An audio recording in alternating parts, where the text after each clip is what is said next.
Good afternoon, everyone. Thank you for being here. I'm here to talk to you today about an officer-involved shooting that the Glendale Police Department had earlier today. About 2 p.m. this afternoon, Glendale Police received a call of a male subject in the area of 65th Avenue and Sierra Street. This male subject reportedly was in a Toyota vehicle and had a firearm. So that was our initial call. Our officers responded to check out what was going on, ensure everyone was safe, and obviously make contact with this individual. Before our officers arrived, this subject was able to enter that vehicle and start traveling westbound on Sierra Street.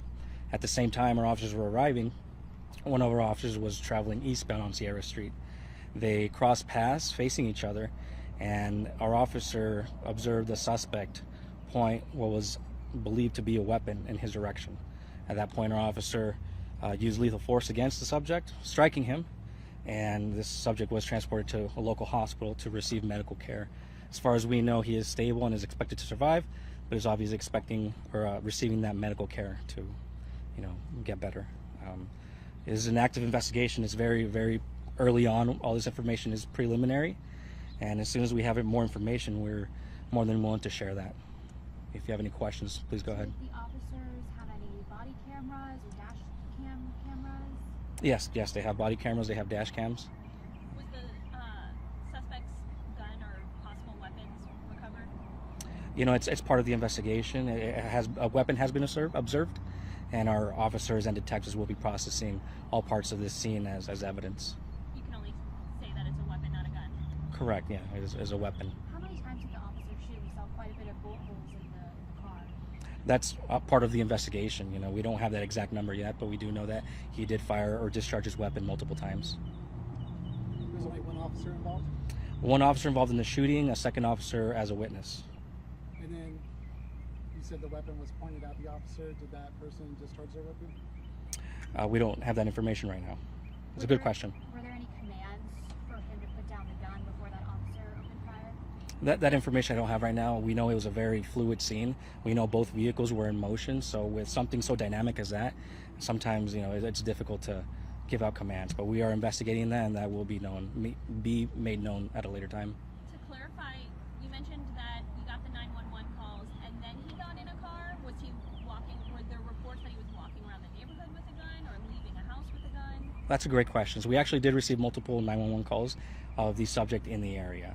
Some of those calls included him walking around, behaving erratic, in the vehicle, driving fast. So, that just adds on to the reason we responded. Was this person, do you guys know his identity? If he's, a repeat offender or someone who lives in the area? Well, we're investigating that. He is known to us just because we've had prior contact with him, but, it's all part of the ongoing investigation at this time. Are you able to share an age? Not at this time. I'm sorry. But adult man? An adult man, correct. Does he live in this neighborhood? That is unknown at this time. You said he was taken to the hospital. Can you talk about his injuries at all? We know he suffered a gunshot wound, but as far as location and amount of gunshot wounds he suffered, I don't have that information. Did the subject point the weapon at the officer? Yes. Based on our investigation, that is what happened. He pointed what was believed to be a weapon at our officer. And then can you just walk over? I know maybe you can keep it general, but what happens when an officer fires his weapon? What are standard operating procedures in this kind of incident? That's a great question. Obviously there is both the internal investigation, there is an external investigation that ultimately goes to the Maricopa County Attorney's Office.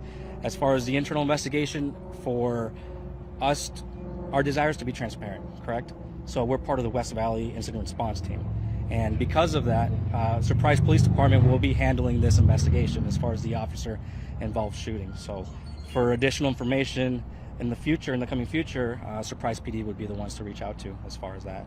Are there going to be any charges filed against this man? That's a great question. And again, because Surprise Police Department is handling the investigation, they would be the ones to more thoroughly answer that question.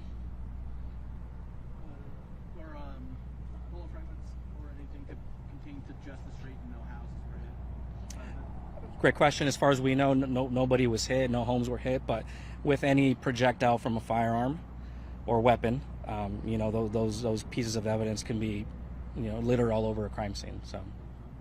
Is there any threat to the community now? Not at this time. No, it's just expect a heavy police presence, obviously given the circumstances, but no threat to the community. Did the officers try and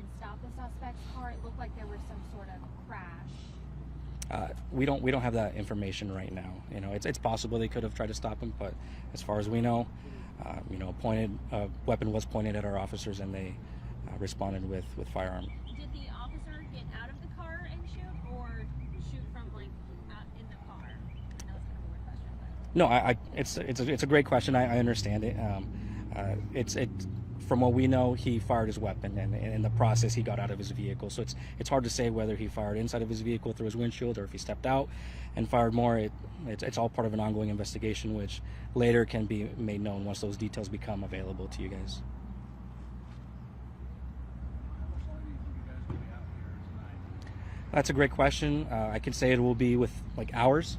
Just with any severe situation like this, it's a very heavy investigation, and lots of moving parts. Many agencies are here as well, so expect quite a few hours for us to be out here processing the scene. Can you give us any details about the officer? How long he's been on the force? Anything like that?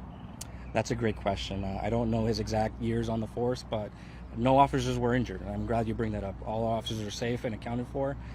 They've been transported to a safe location to, you know, continue the investigation. Thank you.